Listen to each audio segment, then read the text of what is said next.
ఇంద్రకీలాద్రిపై నవరాత్రి ఉత్సవాలు జరుగుతున్నాయి. ఇక మరింత సమాచారాన్ని మా ప్రతినిధి శ్రీనివాస్ మోహన్ ప్రత్యక్ష ప్రసారం ద్వారా అందిస్తారు. విజయవాడ ఇంద్రకీలాద్రిపై దసరా ఉత్సవాలు కన్నుల పండుగగా జరుగుతున్నాయి. ఈ రోజు రెండో రోజు గాయత్రీదేవి అలంకరణలో అమ్మవారు భక్తులు దర్శనమిస్తున్నారు.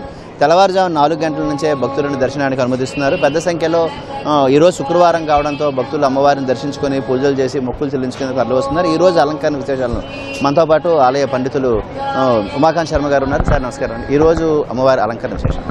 శ్రీమాత్రే నమః. సర్వస్వరూపే సర్వేశే సర్వశక్తి సమన్వితే భయేభ్యస్త్రాహి నో దేవి దుర్గే దేవి నమోస్తుతే. ఆదిపరాశక్తి అఖిలాండకోటి బ్రహ్మాండ నాయకి జగన్మాత ఇంద్రకీలాద్రిపైన కనకదుర్గా స్వరూపంగా అవతరించి భక్తులను అనుగ్రహించే దివ్యమైన క్షేత్రంలో ఈ క్రోధి నామ సంవత్సరంలో శ్రీదేవి శారదా శరన్నవరాత్రి దివ్య మహోత్సవం అత్యంత వైభవపేతంగా ప్రారంభమై రెండవ రోజున మన అమ్మవారిని శ్రీ గాయత్రీదేవిగా మనం దర్శనం చేసుకుంటూ ఉన్నాం.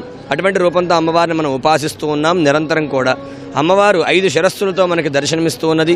5 శిరస్సులకి ఒక్క శిరస్సుకి 3 నేత్రములతో 5 శిరస్సులు 5 వర్ణములతో భూమి, అగ్ని, ఆకాశము, వాయువు, జలవు ఈ పంచభూతములకు ఏ వర్ణములు ఉన్నాయో ఆ వర్ణములు తన శిరస్సుకు ధరించి తానే ప్రకృతి స్వరూపంగా మన అనుగ్రహిస్తోంది ఆ జగన్మాత గాయత్రీదేవి. అందరూ కూడా త్రిసంధ్యలయందు ఉపాసించేటువంటి స్వరూపం గాయత్రీదేవి. వేదమాత గాయత్రీదేవి. న గాయత్ర్యా పరో మంత్రం. గాయత్రీ మంత్రానికి మించినటువంటి మంత్రం ఇంకొకటి చరాచర జగత్తులో లేదు. గాయంతం త్రాయతే ఇది గాయత్రి అంటే ప్రాణశక్తి గాయత్రీదేవి. అందుకోసమే అందరూ కూడా నిరంతరం ఉపాసించేటువంటి స్వరూపం ఆ గాయత్రీదేవి. ఎందుకంటే జీవుడు నిలవాలంటే ప్రాణం కావాలి.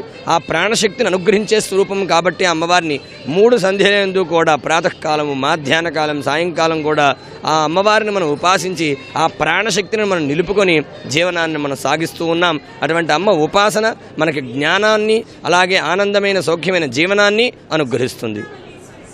ఈరోజు అమ్మవారు ఏ విధంగా కనిపిస్తున్నారు అంటే పంచరూపాలతో, అలాగే అలంకరణలో ఏ విధమైన విశేషాలు? అమ్మవారు 5 శిరస్సులు 10 చేతులతో హంసవాహినిగా మనకు దర్శనమిస్తున్నారు. ముందుగా మనం చెప్పుకున్నట్లుగా 5 శిరస్సులు పంచభూతములకు సంకేతంగా ఉంటాయి.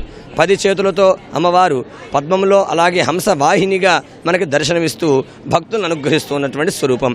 ఉపనయనాదులు జరిగినప్పటికి కూడా అన్నిటిలో కూడా ప్రధానంగా ఈ గాయత్రీ మంత్రంతోనే వాళ్ళ జీవనం అంతా కూడా ప్రారంభమవుతుంది. వారి ఉపాసనా పద్ధతులన్నీ కూడా ప్రారంభమవుతాయి. అటువంటి గాయత్రీదేవిని మనం ఉపాసించడం వల్ల మనకి సర్వ విధములైనటువంటి సౌఖ్యములు లభిస్తాయి. ఈరోజు ఇంద్రకీలాద్రిపై గాయత్రీదేవి అలంకరణలో అమ్మవారు భక్తులు దర్శనమిస్తున్నారు. విశేషమైన కుంకుమ పూజల్లో కూడా పెద్ద ఎత్తున భక్తులు పాల్గొంటున్నారు. ఇంద్రకీలాద్రి నుంచి కెమెరామెన్ సైదాతో శ్రీనివాస్ మోహన్, ఈటీవీ.